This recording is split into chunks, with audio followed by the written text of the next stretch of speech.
ng iyong katabi, tapos titigan mo. Sabihin mo sa kanya, salamat, pareho tayong nagsimba. Salamat, pareho tayong pagpapalain. Naniniwala ka bang gagaling ka ngayon? Naniniwala ka bang ibe-bless tayo ngayon? Pagpalain tayo ng Diyos lahat. Palakpakan natin si Lord at malaya na tayong maupo. Okay, mapagpalang umaga sa lahat. At hindi man siya maaraw pero malinsangan. Kasi nga summer na. At akin sa narinig na balita ay buong Mayo. At marami akong mga naririnig na April 25, intensity 8, alas 2:30 ng hapon magaganap. Yan po ay mga kalokohang prediction. Kasi si Lord lang ang pwedeng maganyan, hindi tao. Totoo namang mangyayari yon, hindi lang nating alam kailan at paano. Pero tayo, na mga anak ng Diyos, dapat tayong maging masipag at masinop sa pananalangin. Kaya nga, sabi ko nga kay Marcel, kailangan ang ating susi ay laging nakikita. Kung mangyari man sa gabi, tayo'y maka-alerto at makababa. Kung ikaw naman ay patutulugin ng lindol na malakas at di na magigising, problema mo na yan. No? Pero salamat kay Lord kasi nagugulat lang ako sa panahon ngayon, yung mga tamad bang manalangin, natatakot na, nananalangin na. Tapos ang kanilang muka ay nakasayad sa semento, sa flooring, at nananalangin na umiiyak na may pagtangis. Dahil sa banta ng lindol, nagkaroon ng revival ang mga simbahan. Napalapit sa banal na espiritu. Pero yung iba parang okay lang, parang baliwala lang. At sila naman ay patuloy na nanlalamig. Yun naman talaga ang gusto ng dyablo.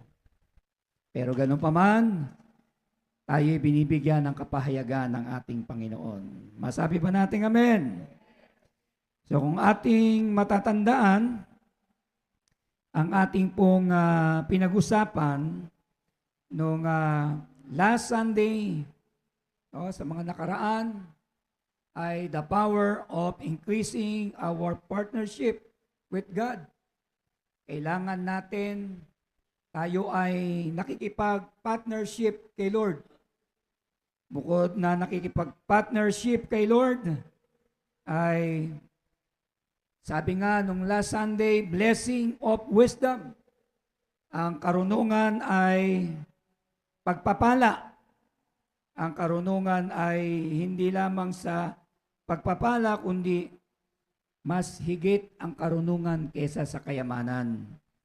Kaya kung tayo ay magre-relax at magpapakasaya, parang okay lang yung mga naririnig nating bali-balita. Medyo malakas loob pa tayo, pero sa isang banda, natatakot naman talaga. Pero salamat kay Lord dahil ang mga message niya, kung inyong natatandaan, yung mga tinatapi ko po ay tinatagni-tagni ko lang. No? Hindi para tayo ay mabaliwala, kundi tinatagni-tagni ng Lord, dinuduktong-duktungan para lang maintindihan natin ang nais ng kapahayagan ng Panginoon. Masabi ba natin amen? So nung nakaraan, kung inyong matatandaan, the power of increasing our partnership with God.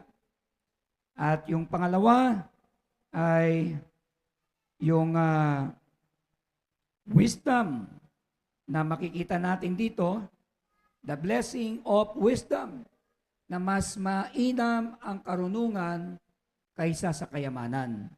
Kasi ang karunungan, nandun na darating yung blessing. Kung tayo ay talagang mayroong karunungan, magkakaroon lang tayo ng karunungan kapag tayo humihingi, pag tayo nagpapatuloy, tayo po ay mag-grow. Tayo po ay lalago. So ang partner natin, makikipagnegosyo tayo sa Diyos, ay ang ibig sabihin nito, Ang business ng Lord ay business niya ay souls.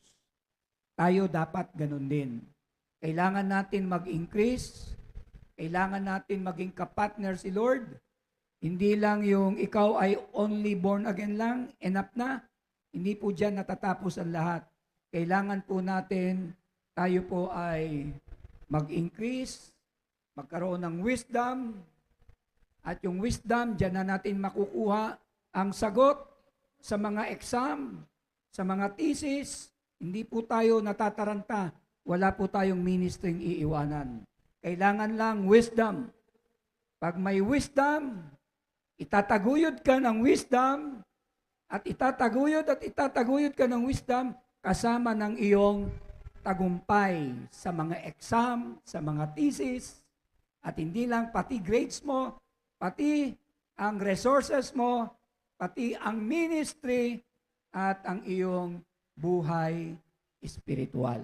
Ngayon naman, nasa pangatlo na po tayo.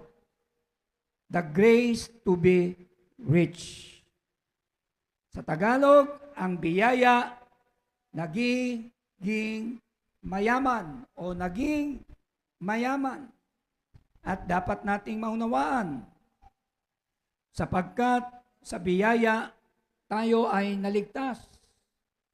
Sapagkat sa biyaya tayo ay nabigyan ng kaligtasan, nabigyan tayo ng unawa, at nabigyan po tayo ng magandang ugnayan sa Diyos. Magandang relasyon. At ang ating kaluluwa, kailangan natin maging mayaman sa salita ng Diyos. Pag ang kaluluwa ay mayaman sa salita ng Diyos, hindi ka mukhang naghihirap. Kasi yung pangangailangan mo ay kusang ang Diyos na ang nagtutugon. Hindi ka mukhang dugyot. Hindi ka mukhang mahirap. Mayaman ka sa mga bagay na espiritual at madaling dumarating ang pagtugon ng promotion. Madaling dumadating ang pag-open ng mga cell group. Madaling ang mga tao na i-invite sa gawain ng Diyos because of grace. Dahil doon ay nakikita natin ang ating kaluluwa dapat maging mayaman sa Panginoon. Ang ating kaluluwa dapat ay umi-increase, umuunlad. Nagsisimula tayo sa spiritual, pagkatapos nito ay sa trabaho. Pwede ka, magugulat ka na lang, nasa barko ka na. Magugulat ka na lamang, nag-i-increase ka na. Magugulat ka na lamang, may cell group ka na. Magugulat ka na lang, yung tamad manalangin, sumisipag. Kasi nga, mayaman ang kanyang kaluluwa sa salita ng Diyos. Christ's poverty for our spiritual wealth. Hello? Ang Kristong, sabi nga si Kristo, ang nagdala ng kahirapan, sa kanyang kahirapan, sa ating spiritual na kayamanan, na yun, doon sa cross. Magmamahal na araw tayo, ha? Tingnan nyo ang cross. Dahil sa kahirapan ni Kristo sa cross, diyan tayo yumayaman sa relasyon natin sa Diyos. Yan ang nagbukas ng revelation at yan din ang nagbukas ng kaligtasan at para tayo ay magkaroon ng kasaganaan at kagalingan sa ating mga karamdaman. Ulitin ko, Christ's poverty for our spiritual wealth. Yan po ang isang napakagandang bagay na ginawa ng ating Panginoong Hesus. Si Kristo, dinala niya ang kahirapan para lang yumaman ka spiritually. Yung bang meron kang mga salita ng Diyos. Katulad ko po, marami po akong baon na memory verse. 30 memory verse. More than 30 verse na meron po ako. Psalms 91, He that dwelleth in the secret place of the Most High shall abide under the shadow of the Almighty. And I will always, sabi nga, ang kanyang mga salita. Colossians 1:10, being fruitful and every good work increasing in the knowledge of God. John 3:16, for God so loved the world that He gave His only begotten Son. John 4:6, I am the way, the truth, and the life. No one come to the Father except by me. Marami pang mga verse ang nasa puso kong itinanim na siyang yaman ng aking kaluluwa. Kaya kahit wala nang outline, pwede po ako mag-evangelize para lamang tumanggap ang tao sa salita ng Diyos, sa spiritual na kayamanan na mayroon ako. God will is that we always have all sufficiently in all things and have abundance for every good work. This was made possible all because of His grace, mga kapatid. Sabi nga, through He was rich, yet for our sake, Jesus became poor, so that we can receive His riches, both spiritual and material. Kita nyo na? Si Kristo ang nagdala ng kahirapan para lamang ikaw ay yumaman spiritually. Yung hindi ka mukhang beggar spiritually. Yung hindi ka mukhang pulubi. Parang pahirapan pa pag-invite sa'yo sa church. Pahirapan pang mag-invite sa'yo sa soaking.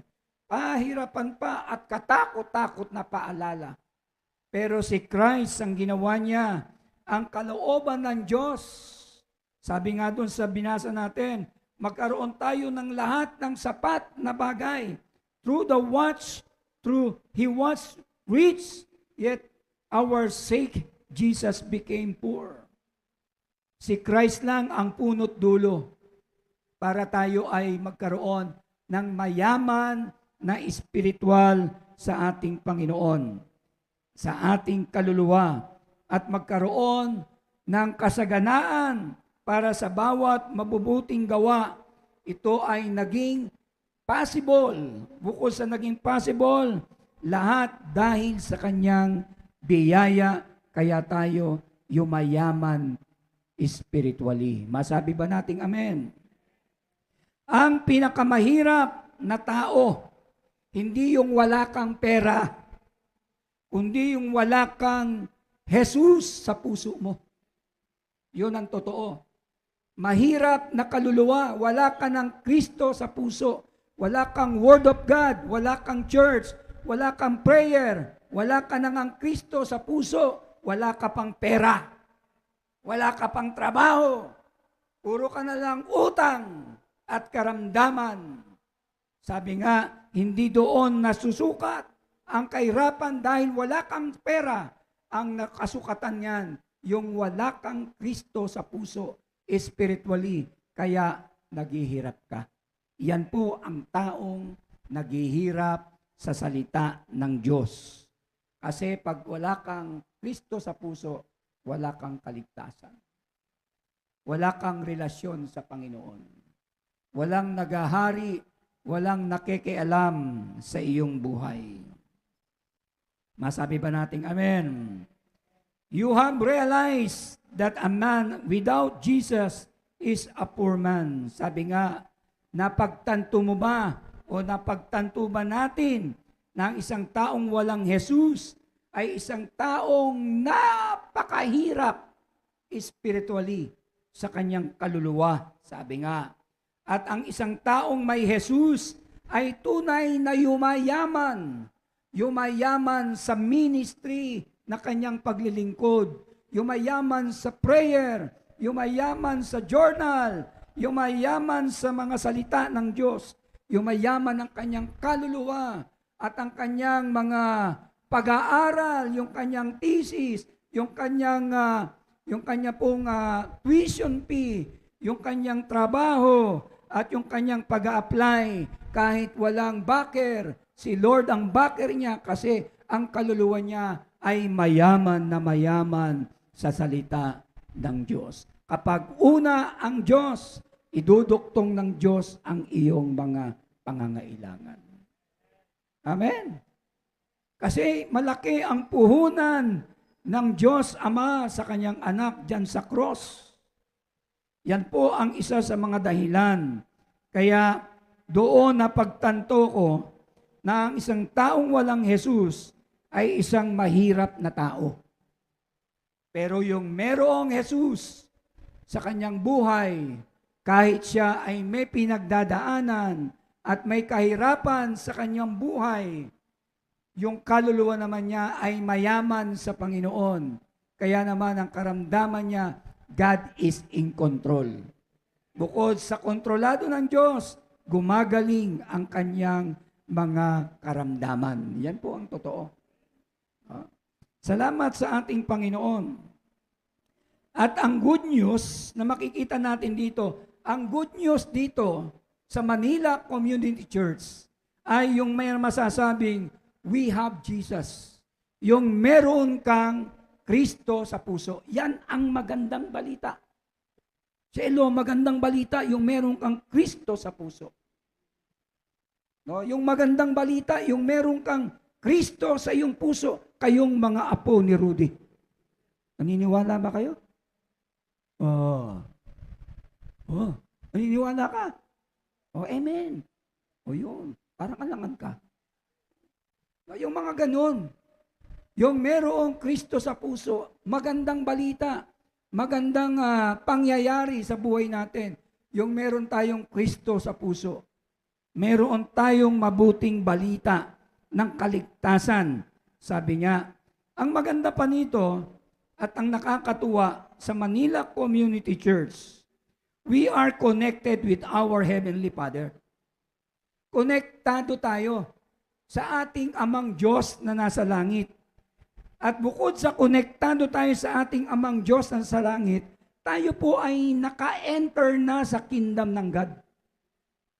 Bukod sa naka-enter na tayo sa kingdom ng God, nakakaramdam tayo na ang Holy Spirit ay dumadaloy sa atin para bang tayo po nagkakaroon ng waterfalls.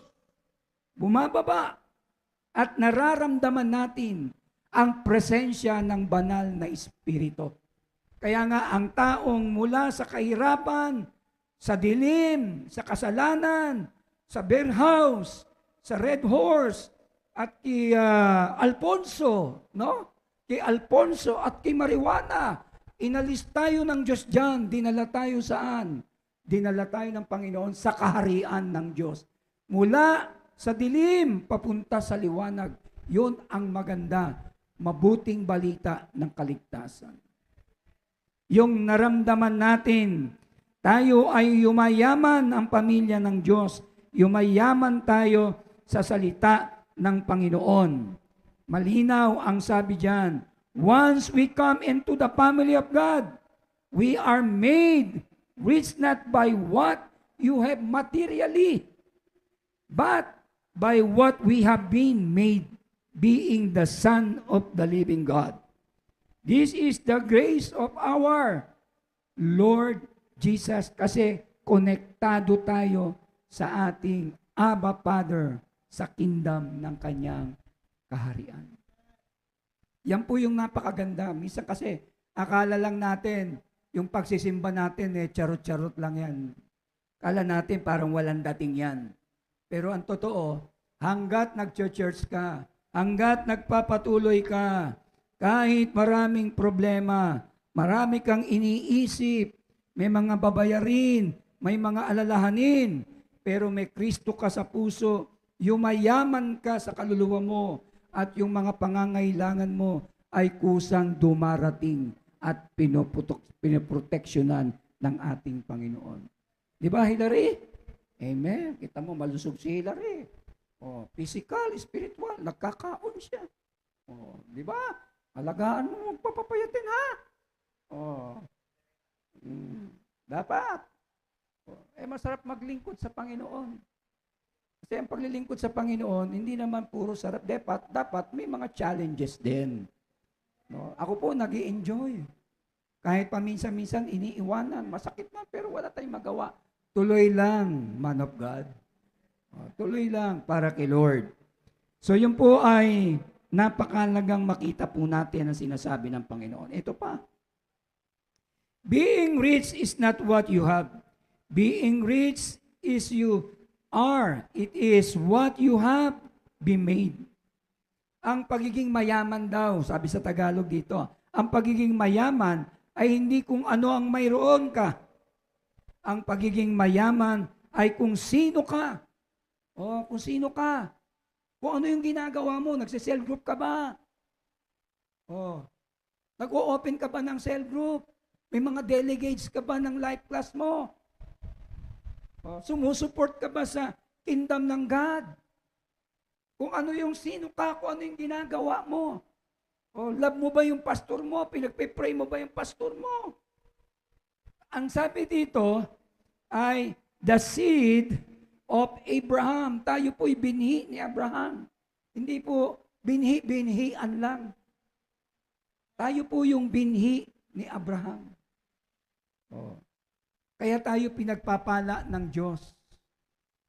Tandaan natin mga kapatid, yung nararanasan mong blessing, no? Kung nararanasan mo, may trabaho ka, kumikita ka, nakatapos ka sa pag-aaral mo, may hanap buhay ka na, malaki ang kinalaman ng simbahan sa iyo. At malaki ang kinalaman ng pastor sa iyo. Kasi may nagpe-praise sa iyo. Napakalaking bagay kahit hindi mo madinig, napakalaking bagay na ipinagpe-pray ng pastor ang iyong pangalan at nadidinig ng Diyos. God is my witness. Yan ang aking ginagawa. Amen. Amen ba, Marsagre? Ay, alam ito, pinagpe-pray ko to eh. So yun po yung taong mayaman sa kaluluwa. Pag mayaman ka sa espiritual na mga bagay, makikita mo sino ka at ano ang ginagawa mo.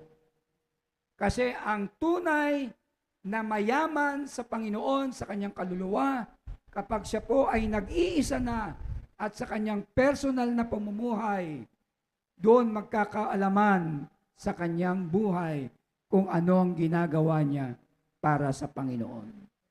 Mainit man ang panahon, maalinsangan, pero pag may pagkakataon, isingit mo na magbukas ng cell group para makapag-life class. So salamat sa Panginoon at itong mga kananayan, no? Itong mga bagets na nanay, ang mga dalagitang nanay ng Barangay 778, nagla-life class. At mag-i-encounter. Sabi ko, kakain kayo ng almusal, tanghalian, merienda, 2 araw. At sila'y mabubusog at madidil nila sa Panginoon. Mahal na araw yan. Kumbaga sa Katoliko, Sabado de Gloria at Linggo ng Resurrection. Timing, Holy Week. Kaya wag natin sayangin yung lahat na nag-life class dyan sa Barangay 778. Yung mga young pro, puntahan nyo na at abisuhan nyo na. I-life class nyo na, i-one-on-one nyo na. Atakin nyo na dito sapagkat may Kristo kayo sa puso. May authority kayo. Baon ng tubig, baon ng face towel, at puntahan nyo na. Amen? Kita mo, itong anak ni Pastor Romy, tayo ka. Yan. Hindi, sige, ikaw. Yan, 2 na kayong tumayo. Maganda yan, magpapastor to tumayo eh. Ito, anak ng pastor. Ito naman, apo ni Rudy. No? Ito, kahit anong basin nito, nagdadala to. Kamakailan, 4 ang dala niya. Ngayon, nasan yung isa? Kita mo. Basta tuloy lang. Tuloy lang sa Panginoon. So kaya kailangan po natin gawin ang nais ng Diyos kasi tayo po ay, ang pagiging mayaman ay kung sino ka. Ito ay kung ano ang ginagawa mo. Ano bang ginagawa mo? Mayaman ka ba sa cell group mo? Mayaman ka ba sa pag-evangelize mo? Mayaman ka ba na meron kang galing kang office, diretso sa cell group mo, magme-mentor ka? O diretso ka sa higaan mo? O diretso ka sa kusina, kain?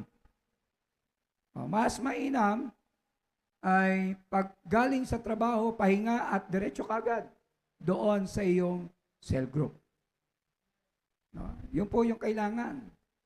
At maganda po yung may madala tayo na mga ka-level natin sa life class para sila ay mag-encounter. 2 Corinthians 8:9, sabi yan, you know the generous grace of our Lord Jesus Christ. Through he was rich, yet for your sake he became poor, so that by his poverty he could make you rich. Alam natin ang kagandahan daw ng loob ng ating Panginoong Jesucristo. Bagamat siya'y ubod ng yaman, gayong may alang-alang, sabi nga, sa inyo siya'y naging mahirap. Hinubad niya ang pagiging mayaman niya sa kaharian at bumaba sa lupa at nagpanggap na mahirap at inaring mahirap para lang yumaman ka at masave yung kaluluwa mo sa Panginoon. Ito, itong init na nararamdaman natin, itong singaw na to, no? Itong alinsangan na to, mas pinakamainit, alam mo kung saan? Sa impyerno. Yan ang pinakamainit sa lahat. Yan ang hindi iba, yung iba alam, pero wala akong pangarap na magpunta dyan.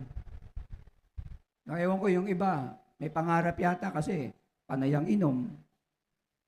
Paglasing na, hanap ng babae. Paglasing na, punta sa pusoy. Punta sa kasino. Waldas dito, waldas doon. Sa panahon ngayon, pag pinairal mo, yung karunungan mo lang, wala ang Panginoon, hindi ka pa rin magtatagumpay. Pag una si Lord, bigyan kanya ng karunungan at yayaman ang kaluluwa mo sa salita ng Diyos, magkakaroon ka ng kapatner na stable sa Word of God, rich spiritually, at stable financially, rich financially. Yun ang technique dyan. Hindi yung pogi mo, ganda mo, tapos yung tiyan mo, klok. Wala sa pogi yan.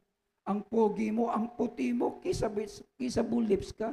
Mahal na mahal kita, bibigay na ako. Klok. Gutom. Hindi po yan ang magpapayaman sa iyo. Tama ba, Mitch?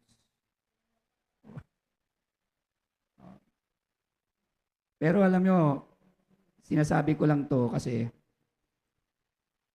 ang nais lamang ng Panginoon, makita natin dito na ang spiritual na kayamanan ay mahalaga. Kasi pag pinapahalaga natin ang spiritual na kayamanan, yung pera, yung bahay, yung lupa, usa na yan darating sa iyo. Pati yung pag may sakit ka, usa na rin yung pagagalingin ng Panginoon. The grace of our Lord Jesus Christ has made us rich. We know that grace is unmerited favor. It is not something you work for.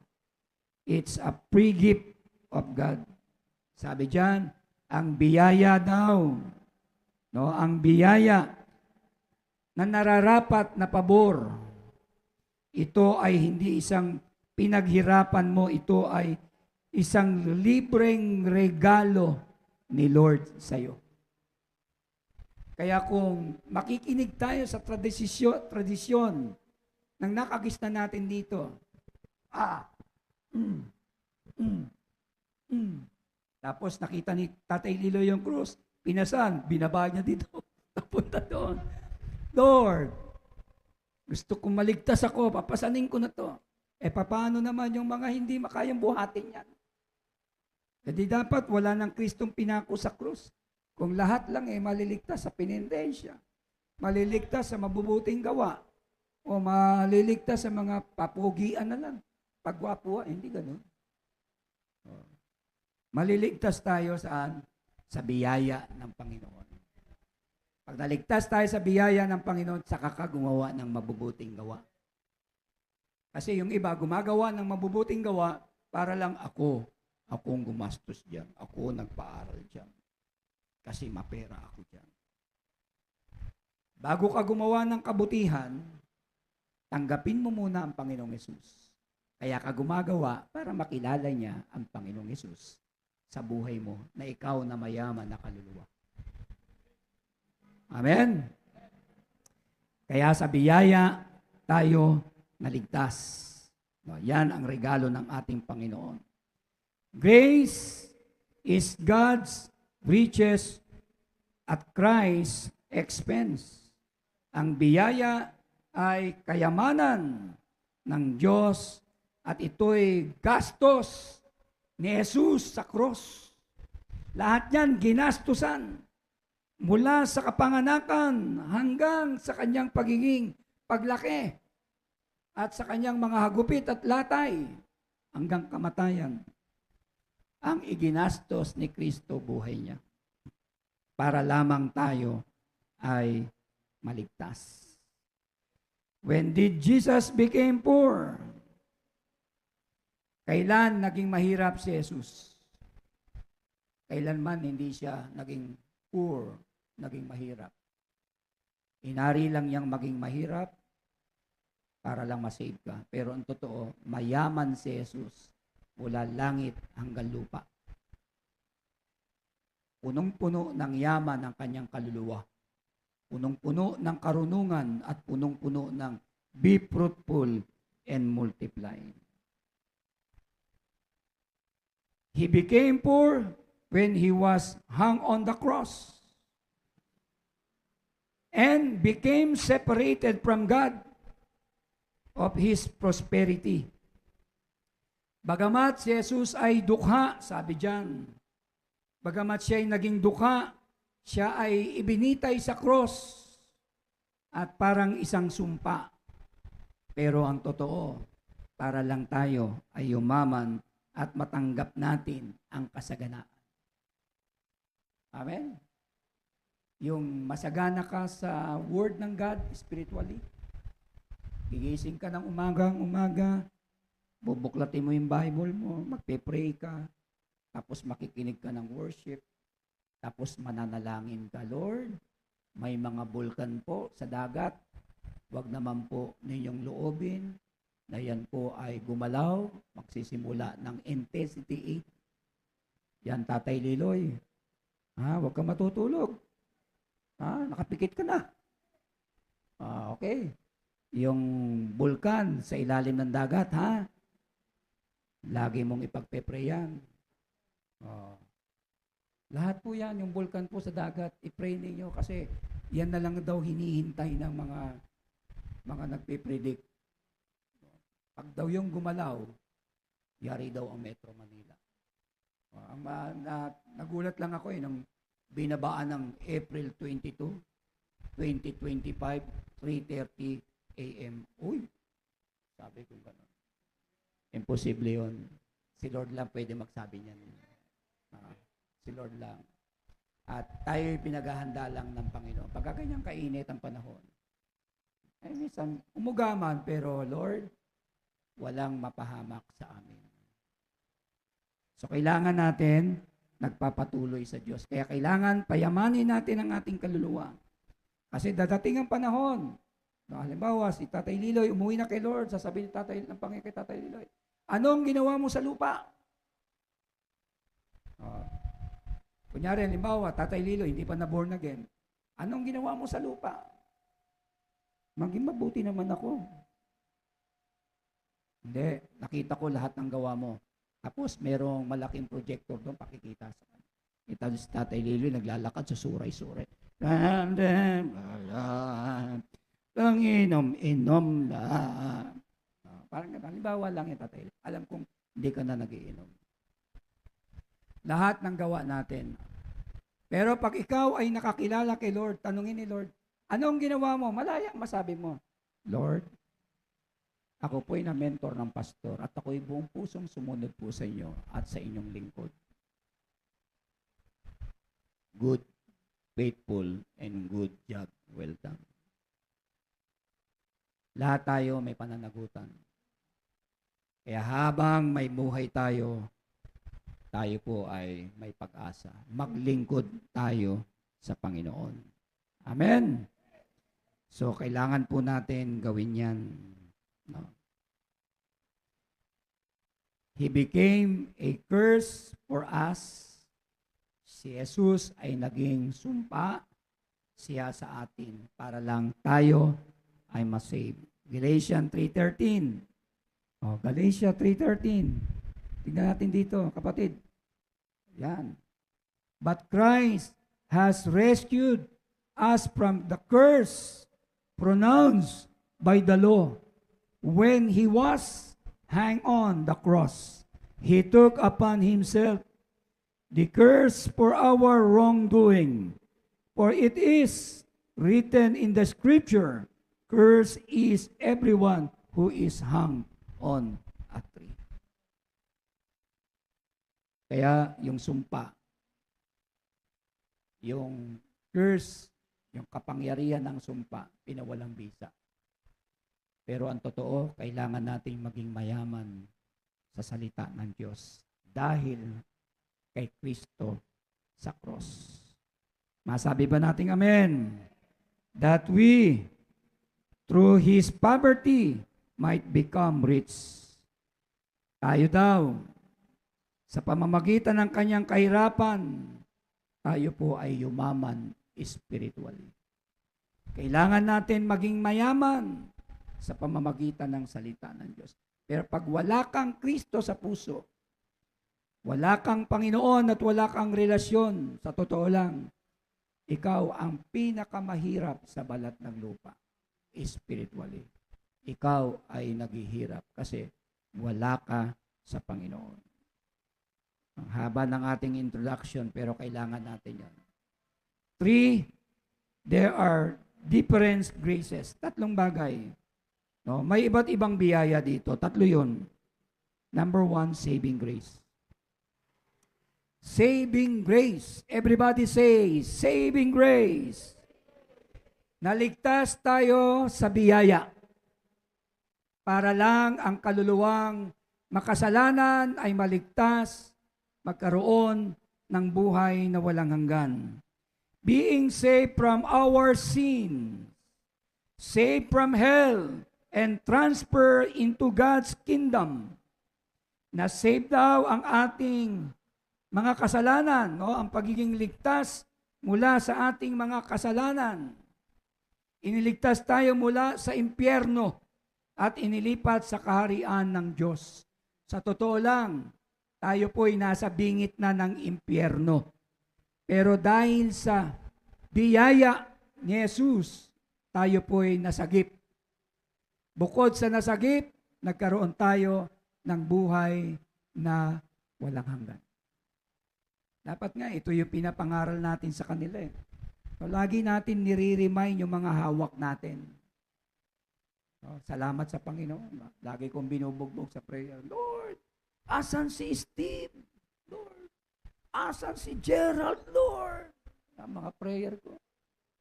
Salamat kay Lord, nandito na to. Steve, si gwapitong Steve, nasa na? Asan na tong tisoy na to? Lord, saksakan pa naman ng gwapo. Baka na hila na to ng mga babae. Pero salamat kay Lord. No? Love na love kayo si Steve. Kita mo, tawa pa lang, namumula na. Oh. Tisoy talaga itong batang to. No? Ito naman si Gerson. Tatawanan ka lang nito. Dinadaan sa pakyut. No? Tulungan nyo si Ralph, ha? No? So, salamat kay Lord kasi kailangan natin yan. Saving grace means being saved from our sins, saved from hell, and transfer into God's kingdom. Lahat po tayo ay naligtas at Dinala tayo ng Panginoon para huwag tayong mapunta sa impyerno.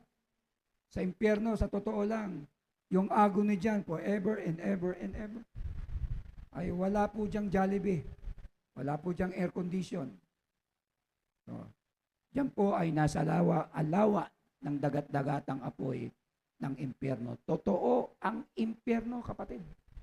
Totoo yan, 100%. Saan ba galing ang lawa ng bulkan? Di ba sa ilalim? Saan galing ang apoy? Di ba sa lawa ng impyerno? Lumalabas. Mayroon akong nabasa, matagal na to, nasa Saudi pa ako. Kay Catherine Baxter, kay Mary Catherine Baxter. Translate niya sa Tagalog, yung hell daw, ang korte niya ay human, tao, korting tao. Mula ulo hanggang paa, yun dito daw sa kanan, diyan daw yung mga bading. Diyan daw yung mga witchcraft. Dito naman yung mga Christian na nag-backslide, tumalikod, nagkasala sa Holy Spirit.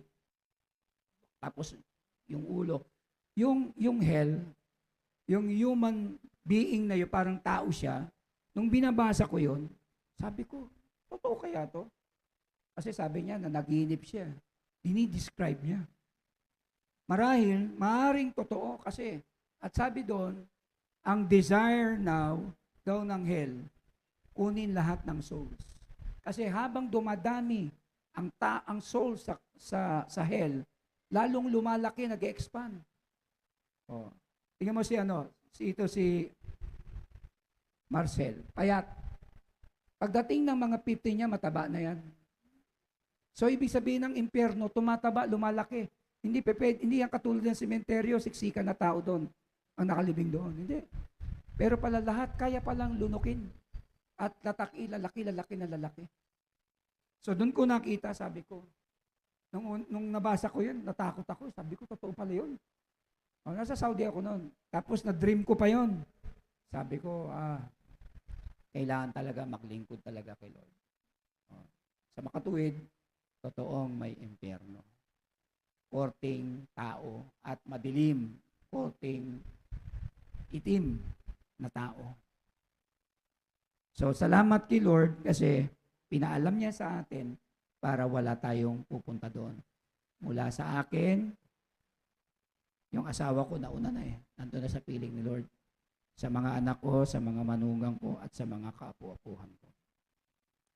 Ang declare ko kay Lord, Lord, wala sa lahi kong pupunta ng impyerno. Mula sa lahi ko hanggang pag-uwi ko sa iyo, sila ang pag-iiwanan ko ng MCC. Sila ang magpapatuloy nito. At ang prayer ko pa, pangalawa, Lord, yung mga leader ko, yung lahat na nag-church, walang pupunta ng impyerno. Salamat sa tatlong nag-amen. Parang gusto niyo magpunta doon. Ako, ayoko. Sinong gustong pumunta ng langit? Taas ang kamay. Sige, taas. Kung gusto magpunta ng langit, sinong gustong mauna?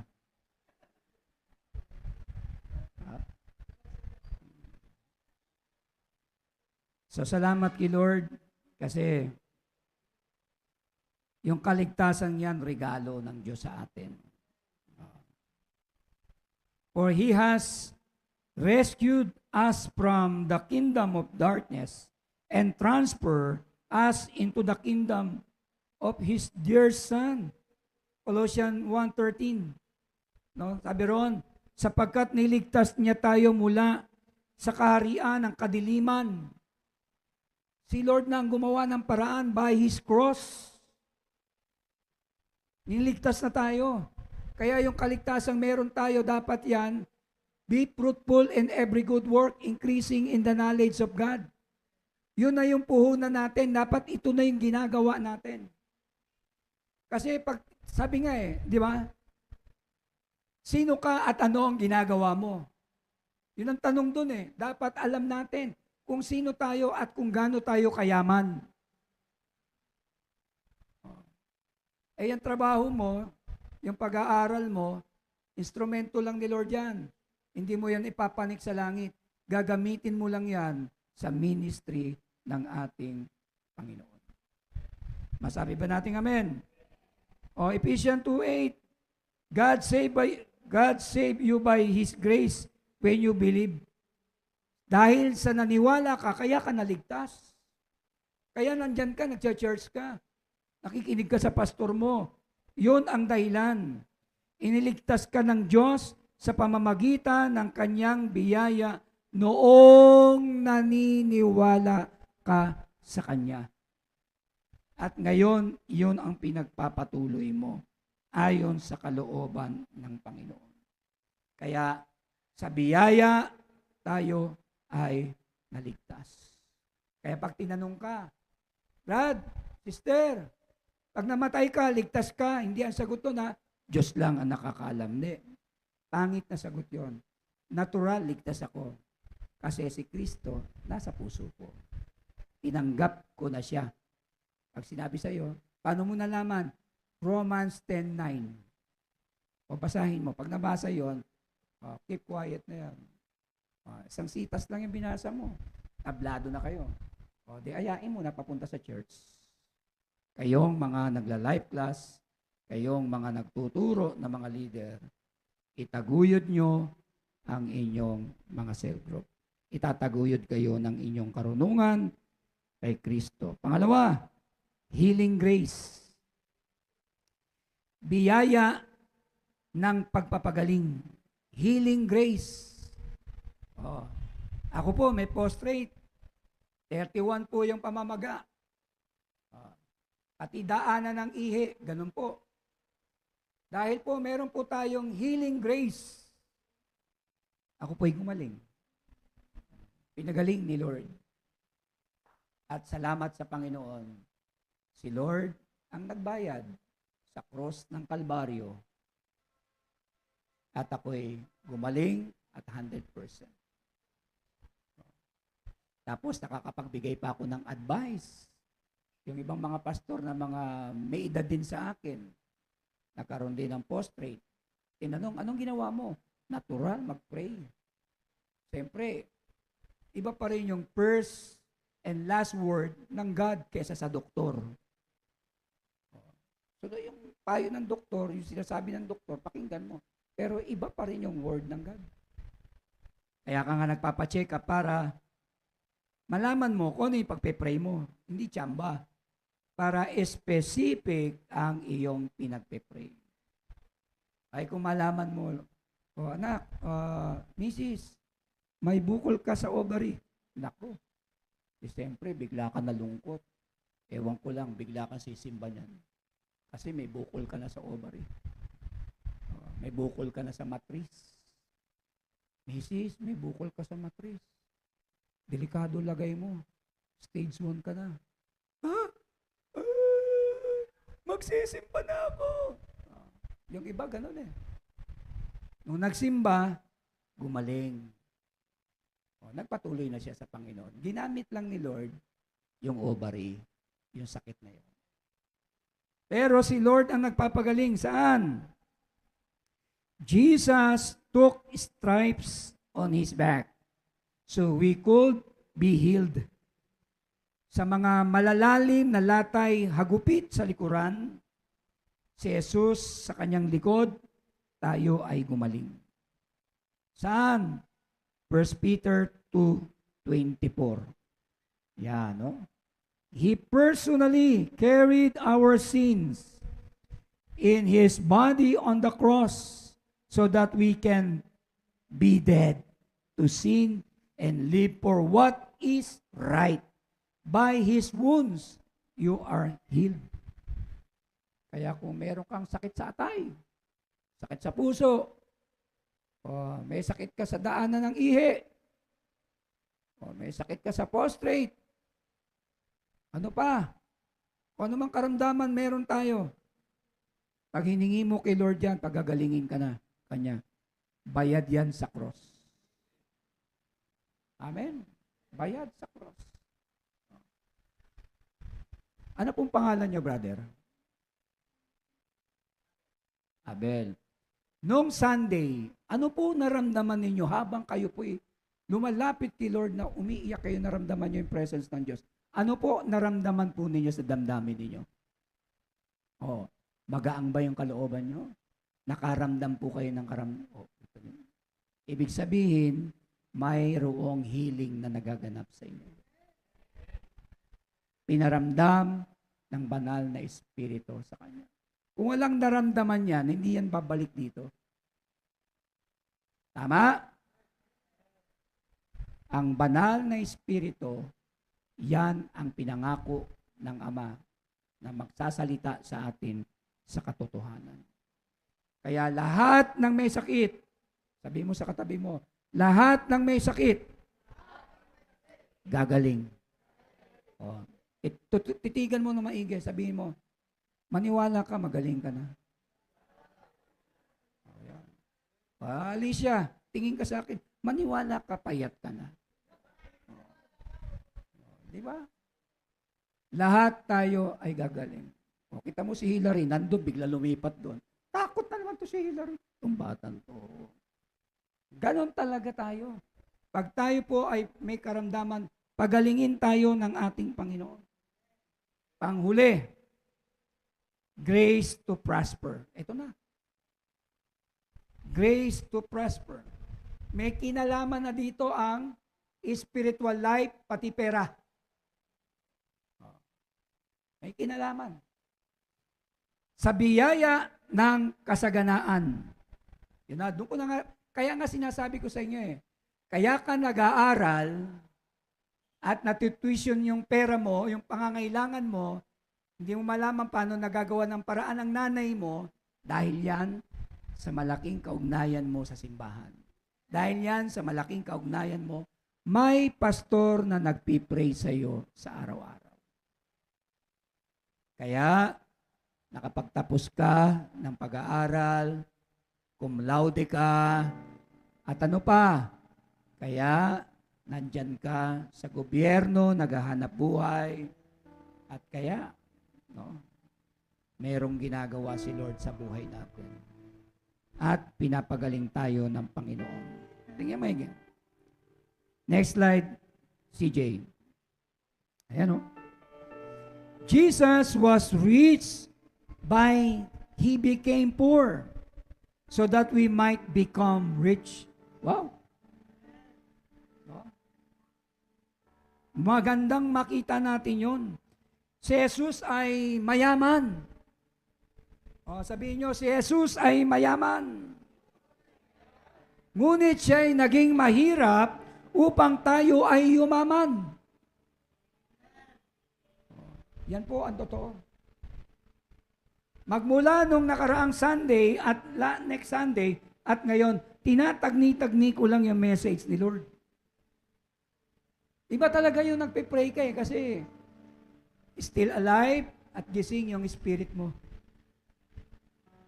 Kung alam nyo lang, pwedeng magkagulo ang ating bansa. Pero marami ang nagpe-pray. Mga intercessor at mga warrior. Yung intercessor at warrior, magkaiba po yan.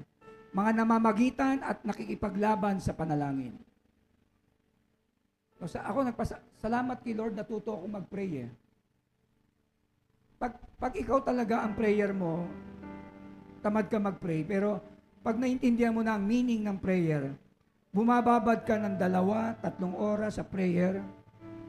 Nako kapatid, sa totoo lang, malalim ka ng manalangin. Iba, nananalangin. Maaga-maaga gumigising, pero pinagpipray lang, sarili lang niya. Yun at yun din yung prayer niya. Pero, yung mga bulkan sa ilalim ng dagat, na ipapagpipray mo ba? Na huwag namang mag-active at lahat tayo mapahamak. Dapat sinasama natin sa prayer. So, si Jesus, siyan po ay bagamat mahirap, siya po'y bagamat mayaman, siya'y mahirap upang tayo yumaman. Saan yun? 2 Corinthians 8:9. You know the generous grace of our Lord Jesus Christ. Ang kagandahang loob ng Diyos, masagana at walang halong kalugihan para sa iyo. Mayaman na mayaman si Jesus. Mayaman at walang kahirapang makikita sa Kanya. Bagamat siya'y mayaman, inalis ang pagkamayaman, naging mahirap para lamang tayo ay umunlad. Para makakilala ang lahat ng mga tao at tayo'y guminhawa sa pagkakakilala sa Panginoon. At ang kahirapan ay walang kapangyarihan sa atin dahil mayroon tayong Jesus na mayaman sa ating puso. Masabi pa natin amen. Mga kapatid, conclusion na po tayo. Grace to be rich must be received in the same way we receive the saving grace of God. Ang ganda ng message ni Lord. Magaang ang message ni Lord. 3 linggo na tayong ganito. Next Sunday, sasabihin ko na naman, bago mag-Sunday, Lord, ano ang iduduktong natin? Sabi ni Lord, ang susunod naman, resurrection of the power.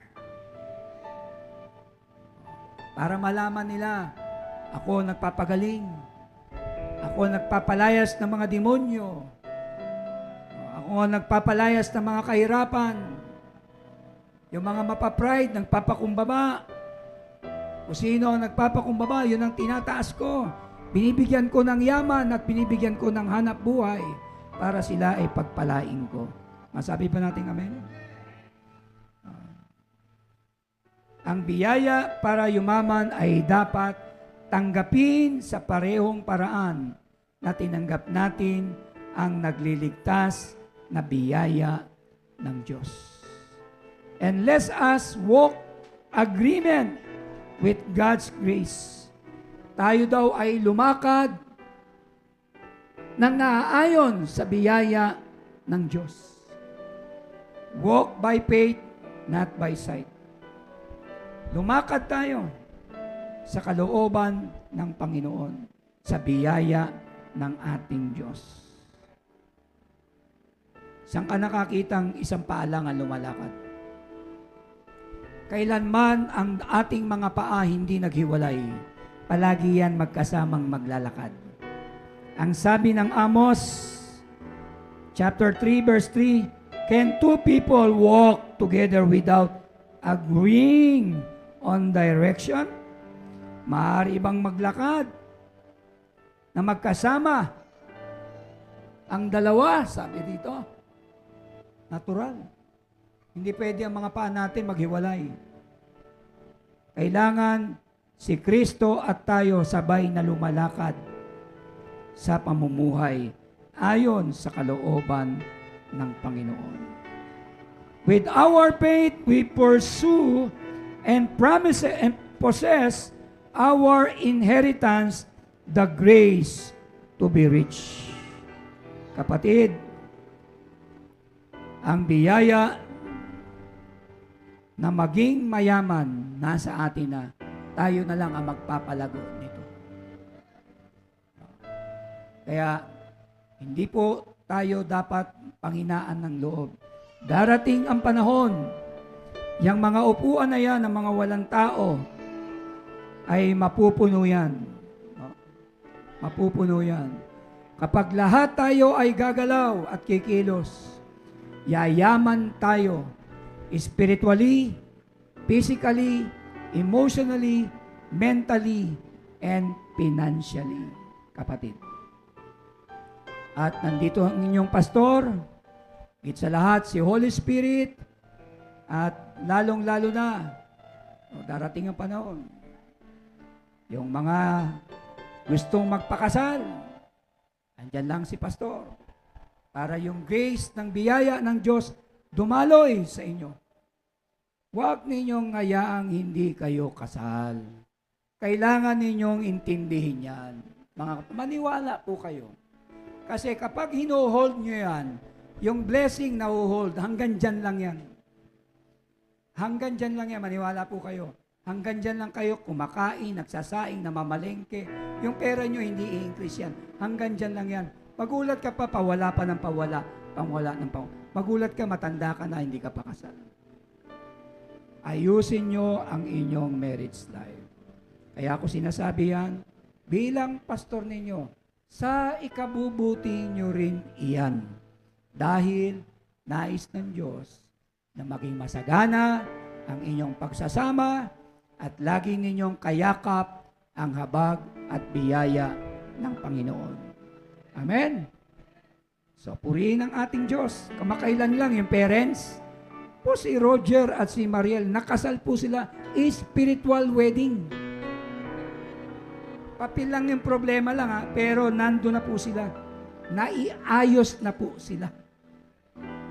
Mas lalo na kapag dumating na po yung actual nila. Kita mo, kumakanta pa yung apo ko. Sinamahan, sabi niya, tan, tan, tan, tan, tan, tan. Lahat ba'y may natutunan? Masaya ba lahat? Tayo lahat tumayo. Awit tayo kay Lord. Awitin natin, natagpuan. Natagpuan, Cielo. Ikaw, Cielo, kailan ka ba mag-aasawa? Taas natin ang ating mga kamay. Yun, sige, yung kanlungan pala. Yung kanina raw. Maganda yung awit ni Miss Cervantes.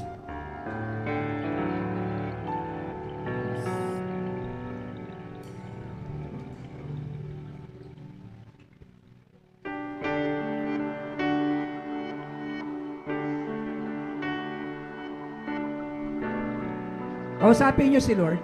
Habang nakataas ang inyong kamay, sa totoo lang mayaman kayo. Kala nyo lang mahirap kayo. Mayaman kayo sa inyong mga spiritual life. Kaya, habang nakataas ang inyong mga kamay, umawit kayo, samahan nyo ng panalangin. Kausapin nyo si Lord.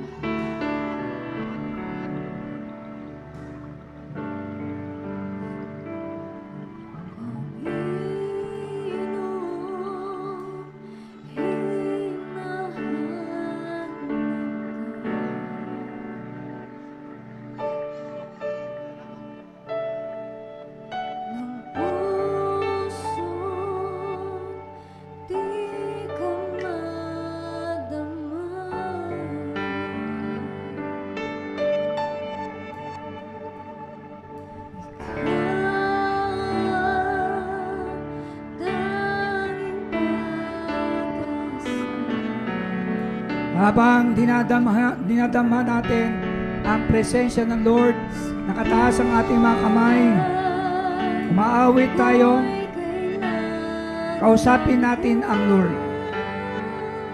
Sabihin natin, Lord, gusto kong yumaman sa kaluluwa ko para matugunan ang aking mga pangangailangan.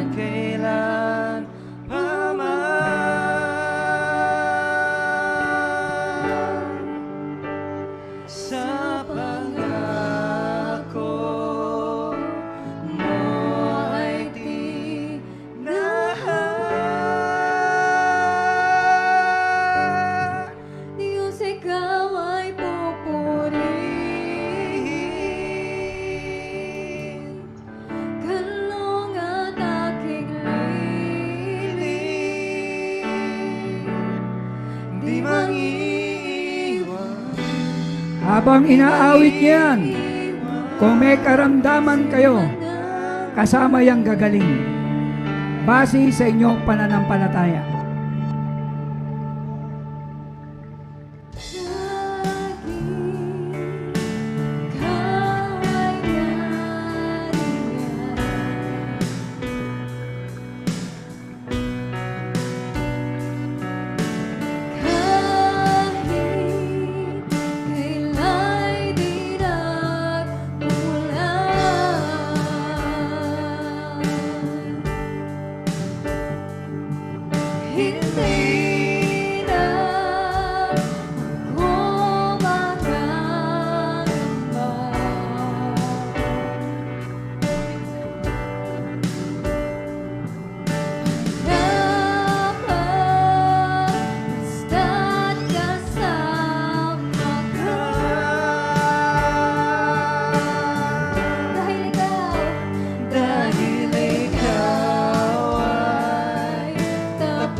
mang-iiwan, di mang-iiwan, sa'yo'y mananalig. Sa'yo'y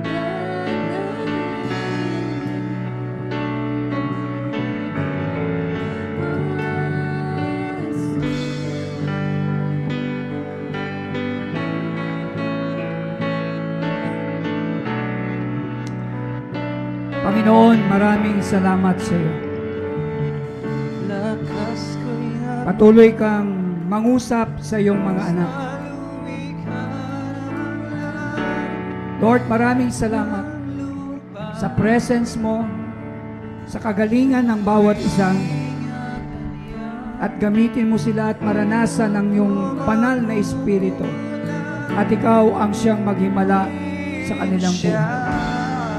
Salamat, Holy Spirit. lakas ko'y nagmula Ikaw ang Diyos ng himala sa at Diyos na pagpapala. lumikha Purihin ng and luwalhatiin ka, O Diyos. ng lupa. Salamat, Holy Spirit. Ako'y ingatan Thank niya, you, Jesus. hindi ako Hallelujah. magkukulang. Amen. Amen. Purihin siya. Lakas ko'y nagmula sa Diyos na lumikha ng langit at ng lupa. Ako'y ingatan niya, hindi ako magkukulang. Purihin ka.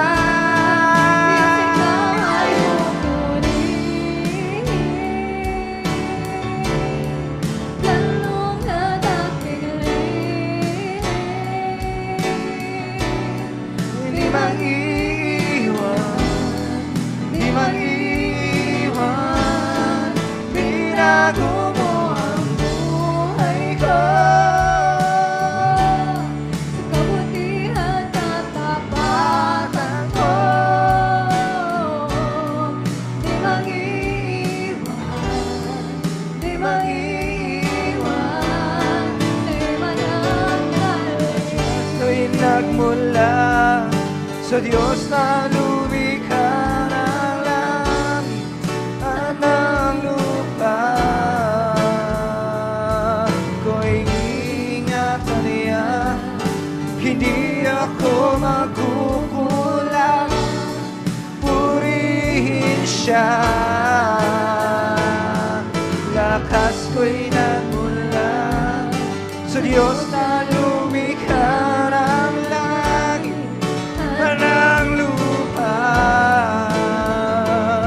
Ako'y ingatan niya, hindi ako magkukulang. Purihin ka.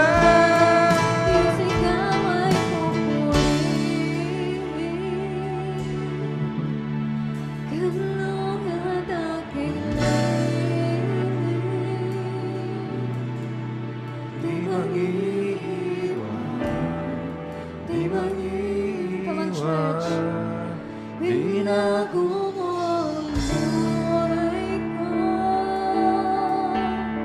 Sa kabutihan katapatan mo, di mag-iiwan, di mag-iiwan, sa'yo'y mananalig.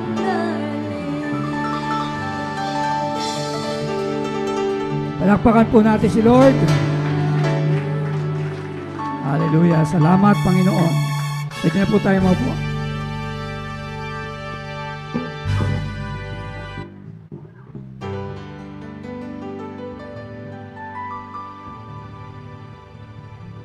Amen and amen.